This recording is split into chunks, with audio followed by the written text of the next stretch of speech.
Good evening all, and welcome.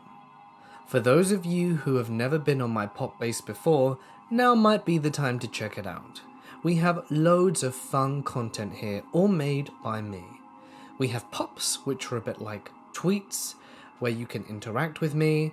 We have loads of games, quizzes, and all kinds of creepy and entertaining stuff just waiting for you. It took a lot of time to make all this content, and I think it's something that you guys would really enjoy. Anyway, the reason I'm letting you guys know, if you haven't seen it already, not only is it a fun place to interact with virtual me, but because in a few days' time we are launching a competition to win a Nintendo Wii U, which I think is really fun. So if you guys are interested in winning it, tune in on the 18th, so the video in 3 days' time, and you could be in for a chance to win. So keep that in mind. But for now, it's time to get comfortable and let the darkness take control. My family has a cabin in British Columbia that was built by my great-grandparents. We use it as a vacation spot every summer since that side of my family is huge. We always have to coordinate with everyone to pick who gets which weeks. One summer, about 9 years ago, my uncle had a new girlfriend, who later became my favourite aunt, Kerry. We decided to all sort of convoy out together, and around 8 p.m. we all pulled up to the cabin. It was starting to get dark, and there was a heavy feeling in the air that evening. I figured we were all just beat from the 9-hour drive that day. All of us started pulling the suitcases and coolers out of the trucks and putting them on the front deck. Kerry, being the new person in the family, wanted to help out to make a good first impression. So she started bringing everything inside for us by herself. She disappeared into the cabin for several minutes and came back out with a strange look on her face. She walked up to Nana and said something about another relative still being there, and that she thought our group was the only one booked that week. My grandpa has a sketchy homeless/addict sister who frequently squats in the cabin when people aren't there. So of course she gets irritated and calls out my grandpa. "For Christ's sake, Bill, Kerry says Sylvia is here." But immediately Kerry says that she didn't think it would be Grandpa's sister unless she happened to be about 20-ish years older than him. At this point, my Nana is plain confused and decides to go in to see who it is. I trail her, being a nosy kid, and she looks upstairs and I take the main floor, and I run into my uncle who was using the bathroom. Kerry walks inside and he says he heard her talking to someone a minute ago, and asks who it was. "Oh, I ran into a woman in that bedroom when I came in. I just said hi to her." And she points to the bedroom that used to belong to my great-grandmother before she passed. Still, at this point, none of us had clued in on what had happened until my Nana came back downstairs to tell us no one was here. I started to feel creeped out, and I can see that Kerry and my uncle are as well. We resume our unpacking, and Kerry starts to carry her things upstairs, but stops on the stairwell and drops her bags. My uncle asks if she's okay, and she can barely get a word out. She points to a picture we have on the stair landing and says, "That's her. That's the woman I saw." The picture was of my great-grandparents, and it had a small plaque at the bottom with their names. Of course, my uncle is a skeptic, and immediately says, "Nice try, but no way. That's my Grandma May. She died like 6 years ago." Kerry looked at him and me and my Nana, and I will never forget the look on her face. It was such an intense look of shock and sadness, a look that made my uncle, Nana and I all believe her. She told us that she swore she came in to bring my Nana's things into the bedroom and saw an old woman standing by the window. She apologized for barging in, and that it was nice to meet her, and then the woman smiled before turning back to the window. She even described what she was wearing, a green velvet material sweater with beadwork in the shape of a daisy in the front, my great-grandma's favourite sweater, and we all got chills and told everyone else what was happening. My grandpa is a stern, bull-headed man who refuses to believe in anything slightly abnormal, yet even he seemed creeped out upon hearing that my aunt had apparently just seen his mother. My aunt is far from the only person in our family who has seen or heard something like that in that room. Even I had a similar experience. Late one night, everyone was out having a fire in the backyard, and I ran inside to get marshmallows. You have to pass that bedroom to get to the kitchen from the back door. And as I did, I distinctly heard a conversation happening in the room. As I mentioned before, everyone was still outside. The closer I got to the door, the quieter the talking got, until it faded away. This was after the incident with Kerry, so I just poked my head around and said, "Good night, Nana May," and found the marshmallows and went back outside. The tales I have to tell about that cabin could fill a book, most of them not nearly as light-hearted or happy as the spirit of our Nana May popping in every now and then. Maybe I'll share more another day. My uncle had just gotten married, and he and his wife and her daughter had gone to Big Bear as a sort of honeymoon trip. He rented a cabin in a nice area near the lake. They had all settled in and had a nice day at the lake, came inside, had dinner, and after some TV time around 8ish, his wife and her daughter went to bed.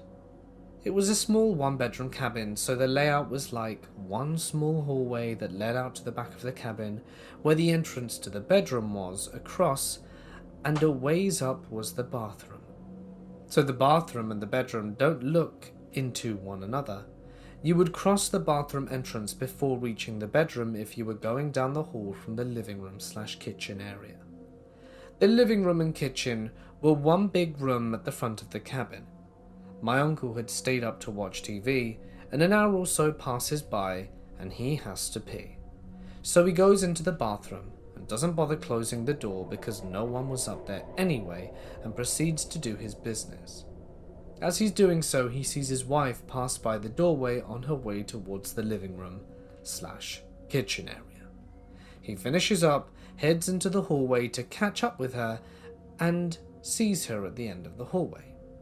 He was about to say something when she kind of half turns towards the kitchen, and suddenly flies into the kitchen at breakneck speed, making no noise, and disappears. He runs down the hall, which is only really a few steps into the dark room, lit only by the TV still on, and no one's there. No lights are on, no one's in the kitchen at this point, and he was pretty unnerved, so he goes back down the hallway and looks into the room to see his wife and daughter 100% asleep and undisturbed in bed. He realized that the woman he saw wore a knee-length white sleeping gown, while his wife was wearing pajamas. So he has no idea who it was that he saw walk past him in the restroom, or who it was that flew unnaturally into the kitchen. He was scared, but saw no reason to wake up his wife or kid. But he didn't want to go to bed, so as soon as they woke up, they packed up and left before he told them what he had seen. Later on, he called up the owner of the cabin and asked him if anything weird had happened up in the cabin. The guy went, "Oh, you saw her?" He hadn't told the guy that he had seen a woman at this point, only that he was wondering if anything odd had been reported in the cabin prior. I was walking home from school as a young teenager/preteen along a rural, heavily wooded road, and I passed one of two dilapidated hunting cabins visible from the roadside. They hadn't been used since the early 20th century, save as popular locations for kids to explore. I saw a group of 3 kids who looked slightly older than me, and who were dressed in what struck me as strangely formal fashion. I distinctly remember a red bow tie, and all 3 were in dress shirts and a dress blouse. 2 boys and 1 girl. I watched them walk into the cabin. The boys appeared to be goading the girl in. She was playful, resisting and giggling, and they didn't seem particularly sinister. But I was curious as I didn't know them, and there weren't a lot of kids in the general vicinity of where I lived. So I went up to the cabin. I couldn't have arrived more than 30 seconds after they did, including a brief, "Is this creepy of me?" kind of pause. When I look inside, the place was empty. It had a single room, no closet space, and no furniture to hide in. There were old bed springs, but the fabric had long rotted away. There was no attic or basement area. I'd seen the space under the cabin before. There was no exit, except for a high window which was narrow, and I seriously doubt the 3 of them could have fit there, let alone in that span of time. I wrote this off at the time, as my mind playing tricks on me. Sometime later, I would come to learn about the 3 kids who had, decades earlier, lived in the area. 2 boys and a girl. They were known to have spent a long time exploring the old cabins, family graveyards, and Indian caves that were dotted in the local woods. One day the girl vanished after telling a friend that she was going off on one such mini adventure. Both boys swore up and down that they had not met up with her on that day. Her disappearance was never solved, and I'm 100% certain that I was not aware of this story at the time when I witnessed the vanishing teenagers. This is my uncle's story. He lives in West Virginia, one of the more remote states in the eastern United States. While his main house is in town, he also has a small cabin up on Spruce Knob, where he and my aunt would go during the summers. This cabin is very remote and accessed only by jeep trails and isn't connected to the electrical grid. So my aunt and uncle decide to take advantage of a 3-day weekend sometime in the late 80s and headed out to the cabin for some fly fishing and relaxation in the woods. When they arrived, my aunt went out to sketch some, while my uncle unpacked and built a fire in the fireplace, as it was already getting dark. As night became fall, my uncle noted how unusually quiet the woods were. He'd been camping, canoeing, and backpacking all over the world, and he still says that this is the quietest he'd ever heard them. He and my aunt packed everything up and went to bed late. Sometime around midnight, my uncle awoke to a strange thumping and scratching noise coming from outside. He thought it was probably a bear or coyote trying to get at the dog, and he grabbed his .444 Marlin to go deal with it. As he pulled the gun out from its case, the door to the outside swung open, and a large hairy shape that was vaguely humanoid appeared silhouetted in the moonlight. He said he never got quite a good look at it, but the one thing he really remembers is the overpowering smell, a stench of decay and 2 glowing red-yellow eyes. He quickly emptied the .444, and while he didn't get a kill shot, he did scratch the beast's arm, which caused it to run squealing into the woods. He and my aunt immediately grabbed their things, got in their Bronco, and hightailed it out of there. Whatever my uncle saw never really bothered them again, and when he returned in the morning with more people and more firepower, he found little evidence of any intrusion, except for a single strange clawed footprint in the front of the cabin and claw marks on the door. I don't know whether to believe my uncle or not, as he's known for telling tall tales. However, unlike his other stories, he was completely serious when he told this one, and my aunt backed him up. This story has always deeply disturbed me, as I too spend a lot of time in the woods, and I will be making a trip up to their cabin this summer, so perhaps I will see this strange beast too. This particular event happened to me when I was around 10 or 11. I had been visiting my grandpa's cabin in Big Bear Lake several times a year ever since I was a child. This isn't the first paranormal event I've experienced there, but it is definitely the most memorable. A little backstory. My grandma's cabin sits at the end of a cul-de-sac, right at the end of a vast, mostly unpopulated, aside from a few other cabins, stretch of forest. No matter what I do or how I'm feeling, I always have a very strong sensation that I'm being watched when I'm in many of the rooms of the cabin alone, day or night. I've seen shadow creatures many times in this cabin. I've heard strange knocking, whispering, and just generally feel like there's something else there with us. My grandma has told me of similar experiences and has warned me before that if I ever get a strange feeling when I'm walking into the forest, to go home immediately. But she never elaborated. Anyway, me and my dad and my uncle were walking on a trail that we've been on hundreds of times before, when we reach the first peak of a hill that we usually like to stop and look out at the view from. My dad and uncle wanted to keep hiking for a bit, but I decided to go back to the cabin on my own, as it was only 5 to 10 minutes away. I head down the usual path that I go on, and I'm not thinking too much about it when I realize that I have no idea where I am. Everything looked the same as usual, but something was wrong. The normal path was different in a way that I can't explain. It seemed to be 10 times as long as usual, and everything was silent, and there was absolutely no wildlife around me, not even a squirrel. I kept having all of these morbid thoughts coming into my head about how I was lost forever, or how some sort of creature was going to swoop in on me. Every 10 minutes or so, I'd end up at part of the trail that I definitely recognized, only to be in a completely alien area moments later. The path kept winding and winding downhill, and the sun was setting pretty rapidly. I had to have been walking in the direction of the cabin for more than an hour, because I remember I was checking my watch and panicking. At this point, I just accepted that I was lost. I finally made it down to the street and was relieved to be able to orient myself. But I was only one street away from the cabin, although I should have been much further. I was expecting my father and uncle to be home by now, and for my parents to be worried about me being gone so long.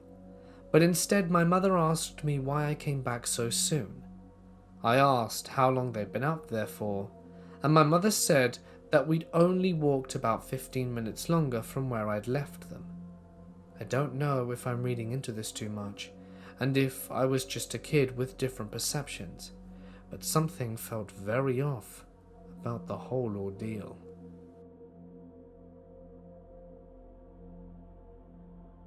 About 10 years ago, a friend of mine and I were browsing the interwebs in the living room of a house my father built here on the coast of North Carolina. The setup is a shotgun house, with a lot of the open space on one end, and the living room occupies the same area as the dining/kitchen. While my friend is hogging the computer, messing around with my mum's Windows XP settings more than likely. Nothing was particularly out of place and I was feeling bored. I looked at the entryway to the hall/kitchen. Then suddenly and soundlessly, a 7-foot-tall person walks into view. I'm fixated on it, as there hadn't been anything I had ever seen quite like it.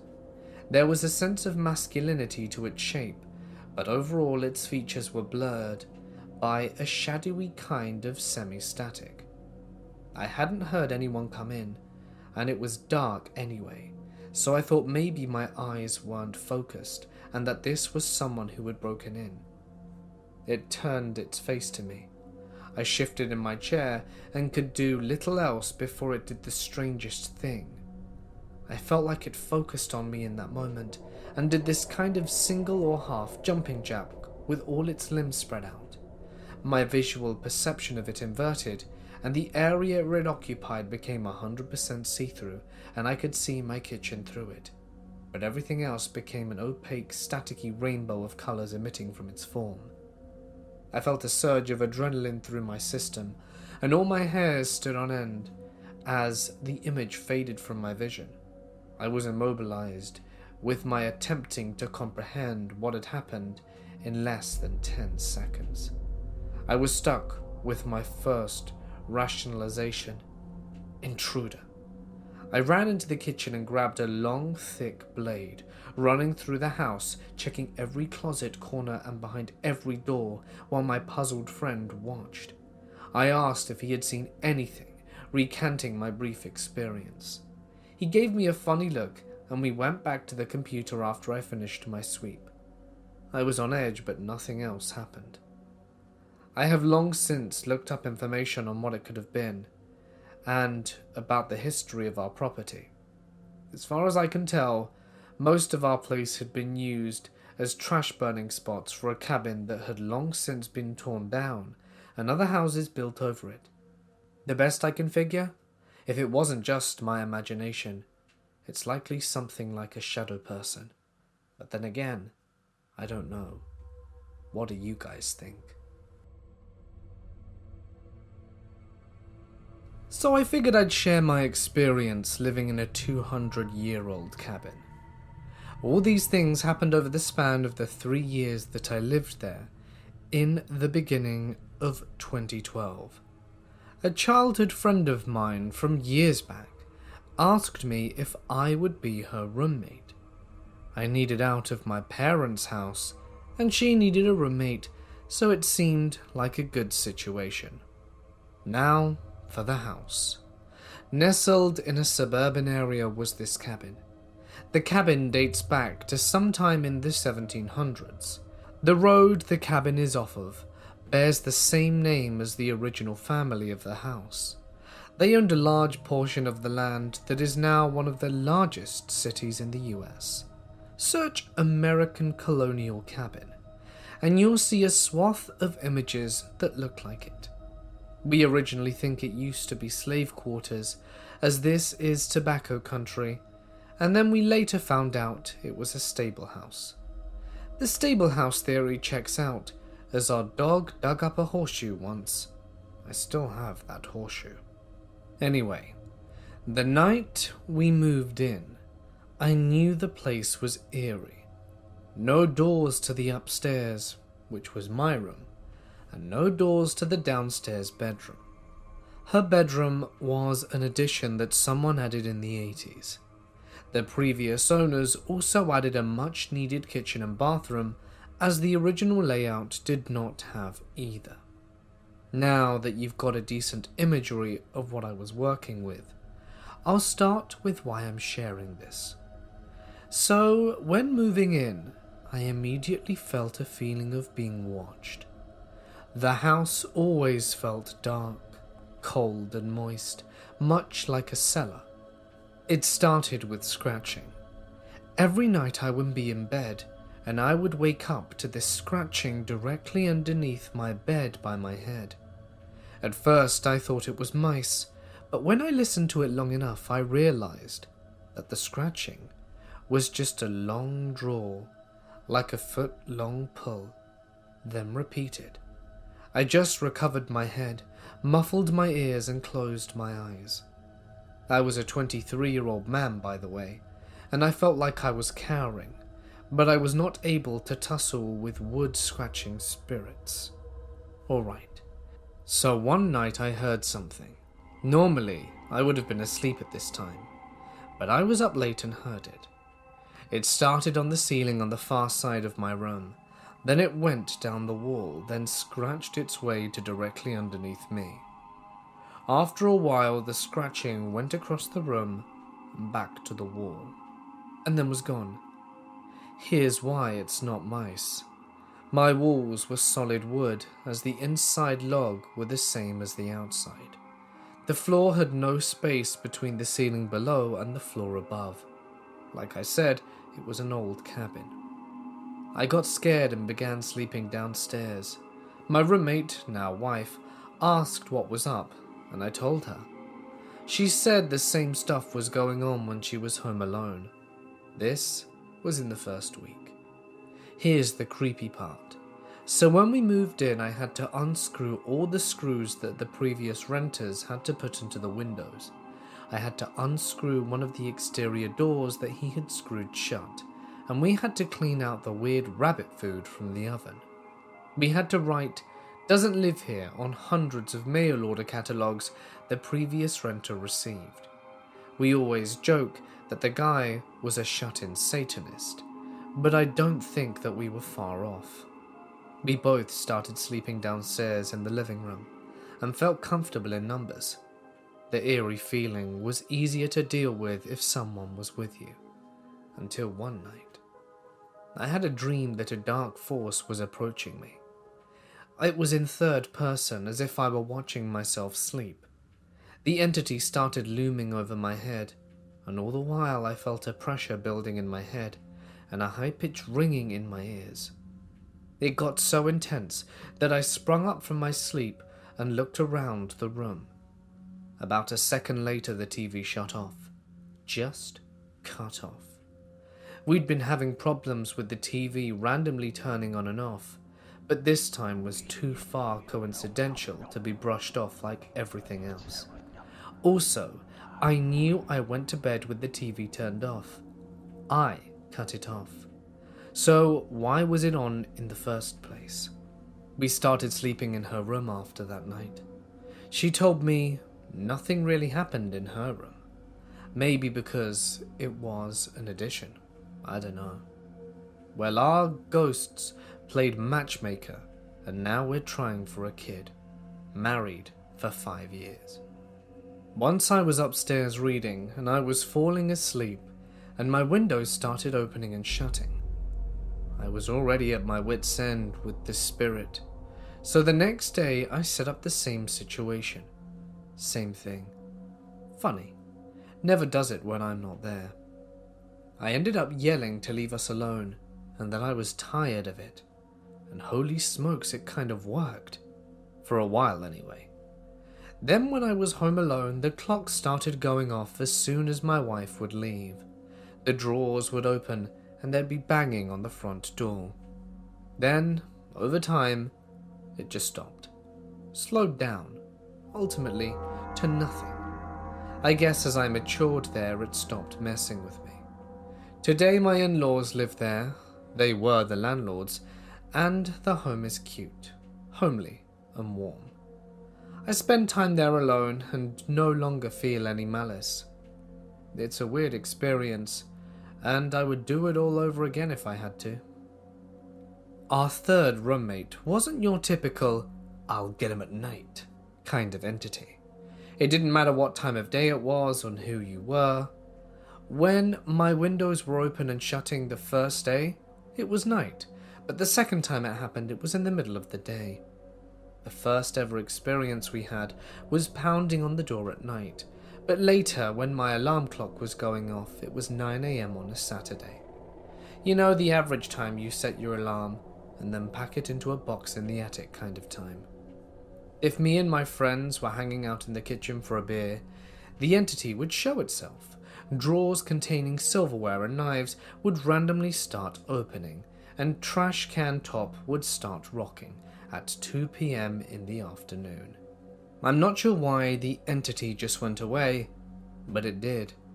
In some ways, I don't think the house was haunted at all. Sometimes I think we had strong enough negative energy to bring something in. We drank a lot, pills weren't hard to come by, and neither had any idea where to move forward in life. It was almost if your inner voice of hate manifested into a physical form. As we got healthy, got direction and moved forward, the entity slowly subsided. The cabin is still in my family. My mother-in-law refuses to let it go, and I went from being a 20-something-year-old brat to cleaning the gutters and scheduling specialist repairs for the old house. I love that cabin and where it put me. When my father-in-law passed away, I spent a few hours alone in that cabin hoping for a familiar knock, but I got nothing. When I go there now, there's no sense of doom, only warm welcoming, safety, and comfort. It was as if the entity wasn't trying to haunt us forever, only to be a spiritual nanny, so to speak. And when my wife and I matured, it parted ways. But my story isn't over yet. My mother-in-law has vowed to never let go of the cabin, and it's willed to my wife and her siblings. The ghost always messed with me more than my wife. I guess I had an open port that it could just slip into easier, but we both had experienced things.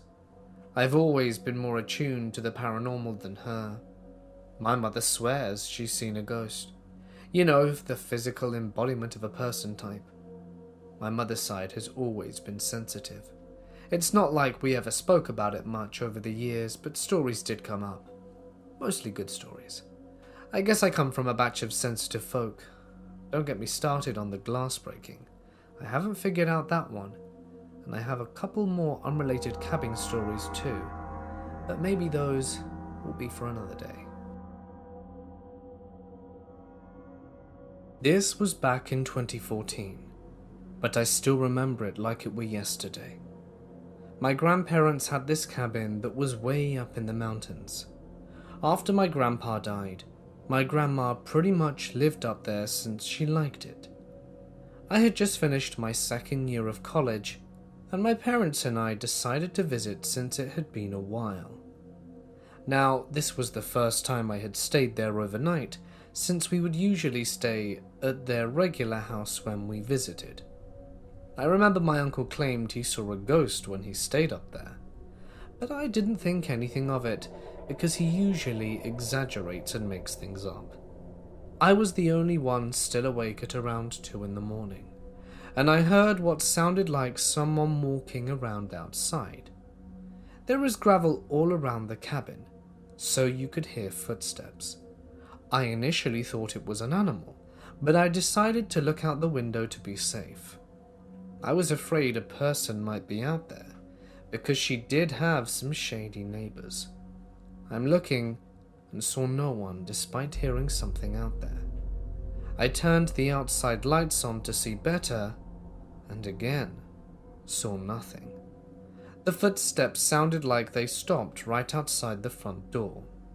I looked through the peephole on the door and didn't see anything. There were no footprints around either, which was weird because it had rained earlier, and everything was very muddy around the cabin. If something had been waiting around the corner, they wouldn't have had to go through the mud before getting to the gravel. So that's why I figured there would be footprints. Now here's where it gets even creepier. I go into the kitchen to grab a drink, thinking that it must have been an animal when I hear this deep voice. Now it was really low, and I couldn't understand what it was saying. It freaked me out, because I know my dad's voice isn't that low, and neither is my mum or grandma's. I call out, "What?" and the voice stopped. I peek into my grandma's room, because she sometimes listened to the radio at night, but it was off. The TV wasn't on either. I looked all over and find nothing. Needless to say, I didn't sleep that night. I still have no clue what I experienced, but I'm now starting to believe my uncle's ghost story. The footsteps creeped me out more than the voice, because it was very slow and sounded like someone was taking their time walking to the door.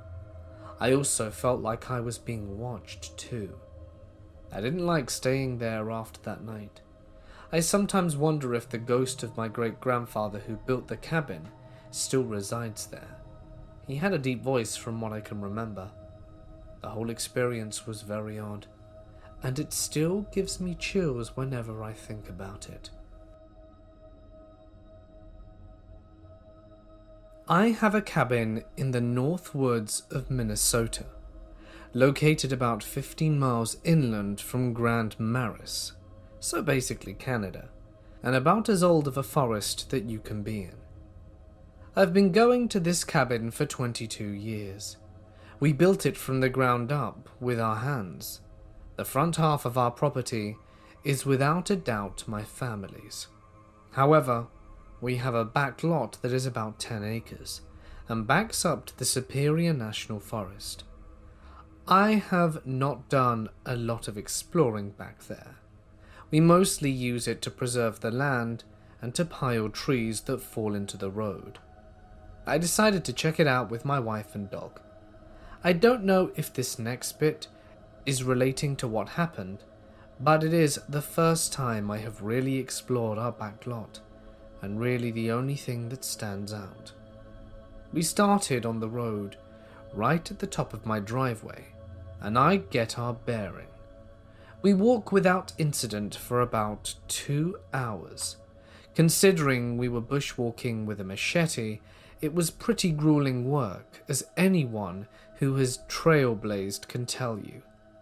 We stopped in an area that had what I like to call fairy mounds, not because I believe in fairies, but because it is a pile of dirt or rotted plants that have been completely covered in moss and look super smooth and kind of out of place. They are super bright green, and there are quite a few of them deep in the forest. After the 2 hours of walking, our dog yelps and starts biting at the air around her. We figured she got into a beehive in the ground, so we decided that it was a good time to turn around. I did not see any bees, but my wife did say she saw a couple. As the day progressed, I kept hearing footsteps in our main lot, in the same set of trees on the southwest corner by our well. We have many animals including bears, lynx, wolves and deer, so I dismiss it as nothing, but their hair stands up on end, and I listen to my basic prey instincts and figure it's some sort of predator. Fast forward to that night. I still cannot shake that feeling of being watched by a predator. It's now pitch black out, and our dog keeps trying to go outside, but every time she does, she acts weird and doesn't leave the light circle cast by our floodlights. She keeps begging to be let out. I've seen this before, and it happened to my old dog, when a pack of wolves were on our land trying to lure the dog out to be ganged up. So I lock up the dog door and grab my gun. I cannot reiterate enough just how unsettled I feel. I've been on this land for almost 3 decades. I've slept under the stars, hunted in the trees, and hiked out with a flashlight for miles, because I know the paths so well. This night, however, the forest felt like a stranger. For the first time in my life, I did not feel welcome on my own land. It felt menacing. So I decide to go to bed and just sleep it off, as it's very late. My wife was watching a movie and had a soda after 5 p.m, so like any 30-year-old, she can't sleep yet. Incoming sleep paralysis. I'm laying in bed on my side, my arm under my ear, and I can feel my body start to get heavy. But I can hear my heartbeat in my arm like a drum beat. All of a sudden I realize I can't move at all, and my heart speeds up. I try to wiggle my fingers, and can only get them to wiggle very slightly. And I know for a fact at that moment I was in sleep paralysis. So I know what this comes with. Paralysis, intruders, waking dreams. Holy shit. I still think about it. I see my dog walk into my room. At least I think it's my dog. I can only see the shadow close to the ground, and I can't turn my head. So I try to call her name. Coo. I can't make my mouth work. I try to call her on my bed. Maybe the jostling will wake me up. So I lamely pat my bed with my limp hand. Also a no-go. My heart still beating in my head louder and louder, but it's comforting for some reason. I see my wife walk into the room. She sits on the bed, and I beg her to please wake me up. It comes out so soft I can barely hear myself. I ask for water, but she doesn't move. I try shouting to wake me up, but it comes out no louder than a murmur. As I look at her, I realize I did not feel her actually sit on the bed. I look at her face and realize it's just a shadow. And why hasn't she moved since she got into the room? She is not my wife. Okay, that's weird. Never heard of an intruder being a person before, so I look away, my eyes glancing around the room. I'm frantically wiggling my toes and fingers, trying anything to get my goddamn body to do just one thing I tell it to do. Nothing. My heart sounds like one solid beat now. I look up and see black. In the middle of the room, there is an absolute black circle, a spot in the room devoid of anything. I feel like I'm being pulled into the spot as it keeps getting bigger and bigger. Then all at once, with my heart thundering in my ears, it's over. I regain control of my body. I look around disoriented, and I look down. No dog. I walk out to the living area, and my wife is there. I ask her if the dog came into the room, and she says no. Apparently I was in bed for an hour. I check the clock and it's 3:07. My dog is sleeping on the couch. The feeling is gone. I talk to my wife about it, and she thinks it was just a nightmare created by me freaking myself out. I tell her I think we ran into a wood spirit of some kind, or just a really freaky demon. I still don't know. I have had unexplained things happen to me before, but this one felt so close. I have no description other than that. So this happened when me and my family were on vacation in Pigeon Forge. I was in high school at the time, and we stayed in a 2-story, 2-bedroom cabin in the mountainous wooded area. On the trip we made, my parents, my sister, and my grandfather, who has recently been diagnosed with dementia. The upstairs part of the cabin contained a bedroom and a kitchen/living room, with narrow stairs leading down to a room with a pool table and a couch, and then to the master bedroom. My parents slept in the master bedroom, of course. I slept on the couch in the room with the pool table. My sister slept upstairs on a couch, and my grandfather slept on the other bedroom upstairs. Well, second night there, things start happening. I'm laying on the couch and everyone else is asleep. I'm playing my Game Boy, which has the volume turned all the way down, when I start hearing mumbling coming from across the room. My parents' door is open, so I just brush it off as sound bouncing off the wall and not mention it to anyone. The next night, I again hear the mumbling, so I walk into my parents' bedroom, and both are just watching TV. I ask what they're talking about, to which they reply they weren't, and they were watching Family Guy when it happened, so it wasn't like I was hearing the TV. So I go back in, sit down, and I hear a pool ball roll across the table. I'm pretty scared, but you know, I'm a man. So I do nothing and eventually fall asleep. Next night, the same thing happens, only a lot more frequently. During the last night there, I'm getting used to hearing noises and pool balls rolling. All of a sudden I hear one of the pool sticks slam into the ground when it was currently laying flat on the center of the table. Then I see this shadow pass in front of the opening in front of my mum and dad's bedroom. Then I feel this ice-cold, tingly feeling, sensation kind of thing on my ankle. It felt like someone was grabbing my ankle, and I noped right off that couch and into my parents' bedroom. My mum immediately says, "You saw the shadow too then?" And I was like, "Yeah, and I've been hearing all this other stuff." My sister then runs down the stairs because she gets awoken by the commotion. I tell Dad to turn off the TV, and we all hear mumbling and pool balls rolling. Mum makes Dad go upstairs to check if it's Grandpa talking. While he's gone, we continue to hear the mumbling. Dad gets back and says that he was sound asleep. So a few years later, I decided that I wanted to go back to check it out. I tried to book the cabin, but it no longer appears on the website. I think it's been torn down or remodeled. But I know that it once existed. Hey guys, it's Mort here, and thank you so much for listening. I hope that you enjoyed tonight's cabin video.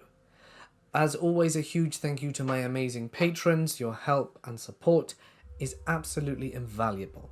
And if you'd like your name on screen here, you can check out my Patreon to see how that can be done. As I mentioned at the start, competition starting in 3 days over on my pop base. So why not check it out now to get grips with it and potentially win a Wii U? I've got one and I really like it. And if you've been thinking of getting one, apply, not apply. Just play the game and, in 3 days time, check it out and try and win. I think it will be an awesome opportunity for all of you guys. And I'll let you guys know in the coming days any additional details. I'm really excited. And as this is a collaboration with 3 or 4 different creators, I think 4. Snarled, Nightmind, Mortis Media, so us, and Mr. Creepypasta. So the 4 of us, is a collaboration between the 4 of us. I'd really like it if one of our listeners won. I mean, you guys might listen to all of them, but just try and win. I'm sure we can do it. It would be really good. So anyway, without further ado, I'm gonna remind you that you can send your stories in. Link in the description if you'd like to hear your story on a video. And for now, I'm gonna sign off. Stay awesome, and I'll see you in the next one.